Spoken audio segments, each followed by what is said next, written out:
Hey everyone, and welcome to the TimeHero Pro Tips video. Here's where I'm going to walk you through some of the expert tips I can give you to help you make the most of your time and get the most out of TimeHero. So to start, I'm going to go over repeating tasks. Now, repeating tasks are a really powerful way to pre-plan all of your work going forward. You can see I already have one here that's check stats.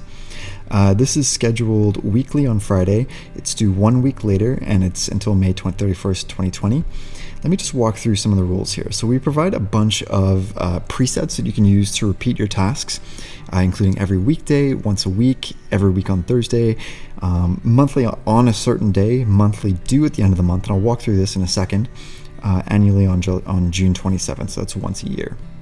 So if I go into my custom rules here, I'm just going to walk through some of the options here. So this task is set to repeat weekly on Fridays every 1 week. If I want to do it every second Friday, I could bump that up to 2, and so on. The task is due 1 week later. And what that essentially is saying is that TimeHero can start planning the task on the Friday of week 1, and it's going to make the task due on the Friday of week 2. So you have between those 2 Fridays to get that task done. The task expires after the due date. And what do I mean by expires? This little helpful tooltip here says tasks expire if they're not completed before their due date, and expired tasks won't get rescheduled. What that means in practice is that once a task reaches its due date, TimeHero's automated scheduling won't reschedule that task into the next week. So you won't end up with 2 of the same task scheduled in the same week. And this bottom section is just controlling when the repeating task should start and when it should end. So going through some of the options up here, we have daily, which includes weekends. So if you want to get something done every day no matter what, or every second day no matter what, you can use the daily repeating option. Once a week, that is a preset that says, okay, so it's going to start planning the task on Monday. It's going to make the task due on Friday. So for example, the task might start planned on Monday. If you don't get it done Monday, it'll reschedule to Tuesday, and so on until it hits Friday. This default is set to never expire. And what this means is if you want to do, for example, 1 hour of reading each week or 1 hour of research each week, but you want to catch up if you miss a week, TimeHero will reschedule that into the next week so that if you miss it 1 week, it won't expire, and instead of having 1 hour the next week, you'll have 2 hours the next week.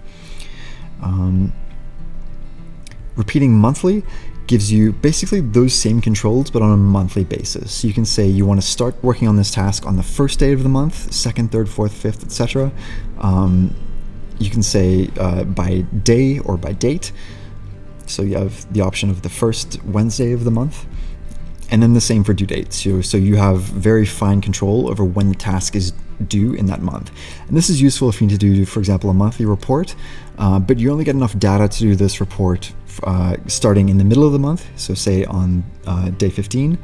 So I can change that to day 15. And then you have until day 15, until the last day of the month, to get this report done.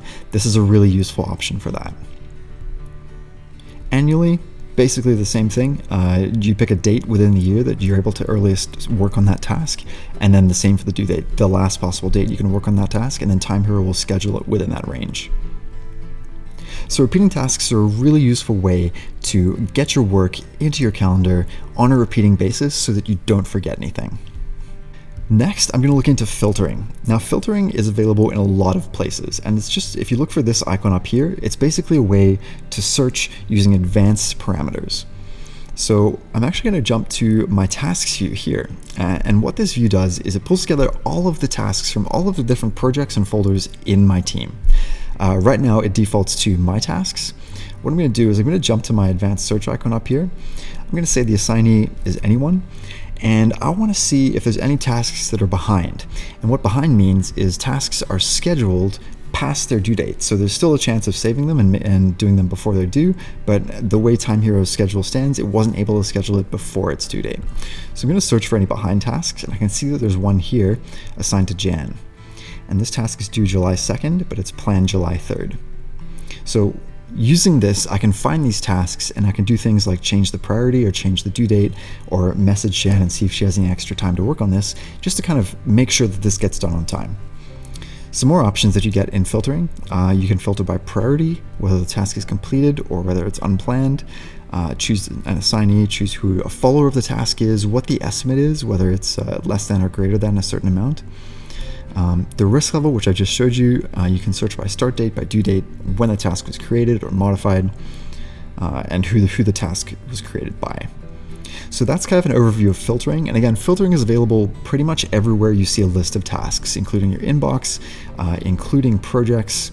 So if I go into an example project here, I'm just going to go into this website redesign project, and you'll see that in the same place I have the advanced search up here. So it's definitely a useful tool to find exactly the right task that you're looking for.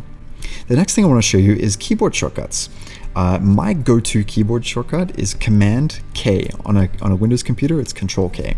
And what this does is it pulls up this quick switcher where you can jump to wherever you want in the app, basically. If I want to jump to templates, I can just start typing templates and then hit enter and jump to templates. If I want to jump back to that website redesign task, I can just type website, use my arrow key to go down to website redesign, hit the enter button, and that brings me right back to website redesign. So this is a super fast way to navigate around the app. Same thing with inbox, just in INB, enter, and you're in your inbox. What I also like to do is once you've navigated to the project that you want to be in, it's super easy just to hit T on your keyboard to create a new task. So for example, if you know that you need to add a task to the website redesign project and you're in your inbox right now, all it takes is Command K, website, down, enter, and then once you're in here, T to create a task. It's that easy. And then I can type out my task. Remember to check the image alt tags. Hit enter. And the task is added from Mara at the bottom here. So TimeHero makes it super easy to quickly both navigate to where you want to get to in the app and also add tasks. You can find a full list of keyboard shortcuts under our help and feedback menu here, and just up here at keyboard shortcuts. You can see we have a bunch here if you want to create a task, an event, a header. If you want to use our bulk add feature, which is another pro tip that I'll go through in a second. Projects, folders, the quick switcher. You can also navigate to different calendar views just using day, week, month, and year keyboard shortcuts. So I mentioned the bulk add task feature, and what that is, it's just a way to quickly add tasks without having to manually create it each time. So using my keyboard shortcut, but it's also available from this drop-down menu here, I'm just going to use Shift T on my keyboard. And that brings up this view here, where I can type things like check homepage, check about page, check contact page.